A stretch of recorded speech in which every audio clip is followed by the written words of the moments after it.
कर्म बड़ा या भाग्य। इस दुनिया में कर्म को मानने वाले लोग कहते हैं भाग्य कुछ नहीं होता, और भाग्यवादी लोग कहते हैं किस्मत में जो कुछ लिखा होगा वही होकर रहेगा।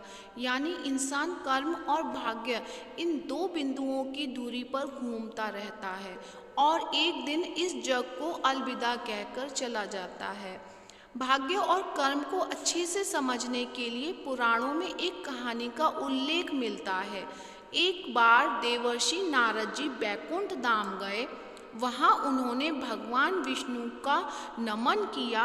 नारद जी ने श्री हरि से कहा, प्रभु, पृथ्वी पर अब आपका प्रभाव कम हो रहा है। धर्म पर चलने वालों को कोई अच्छा फल नहीं मिल रहा। जो पाप कर रहे हैं उनका भला हो रहा है। तब श्री हरि ने कहा, ऐसा नहीं है देवर्षि, जो भी हो रहा है सब नियति के जरिए हो रहा है। नारद जी बोले, मैं तो देखकर आ रहा हूँ, पापियों को अच्छा फल मिल रहा है और भला करने वाले, धर्म के रास्ते पर चलने वाले लोगों को बुरा फल मिल रहा है। भगवान ने कहा, कोई ऐसी घटना बताओ। नारद ने कहा, अभी मैं एक जंगल से आ रहा हूँ। वहाँ एक गाय दलदल में फंसी हुई थी। कोई उसे बचाने नहीं आया था। तभी एक चोर उधर से गुजरा। गाय को फंसा हुआ देखकर भी नहीं रुका। वह उस पर पैर रखकर दलदल लांघकर निकल गया।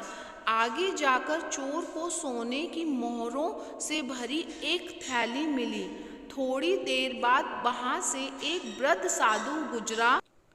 उसने उस गाय को बचाने की पूरी कोशिश की। पूरे शरीर का जोर लगाकर उस गाय को बचा लिया। लेकिन मैंने देखा कि गाय को दलदल से निकालने के बाद वह साधु आगे गया तो एक गड्ढे में गिर गया। प्रभु, बताइए इस कौन सा अन्याय है। नारद जी की बात सुन लेने के बाद प्रभु बोले, यह सही ही हुआ। जो चोर गाय पर पैर रखकर भाग गया था, उसकी किस्मत में तो एक खजाना था, लेकिन उसके इस पाप के कारण उसे केवल कुछ मोहरें ही मिली। वहीं उस साधु को गड्ढे में इसलिए गिरना पड़ा क्योंकि उसके भाग्य में मृत्यु लिखी थी। लेकिन गाय को बचाने के कारण उसके पुण्य बढ़ गए और उसकी मृत्यु एक छोटी सी चोट में बदल गई। इंसान के कर्म से उसका भाग्य तय होता है। इंसान को कर्म करते रहना चाहिए, क्योंकि कर्म से भाग्य बदला जा सकता है। वीडियो अच्छी लगी है तो वीडियो को लाइक कीजिए, शेयर कीजिए, सब्सक्राइब कीजिए। धन्यवाद।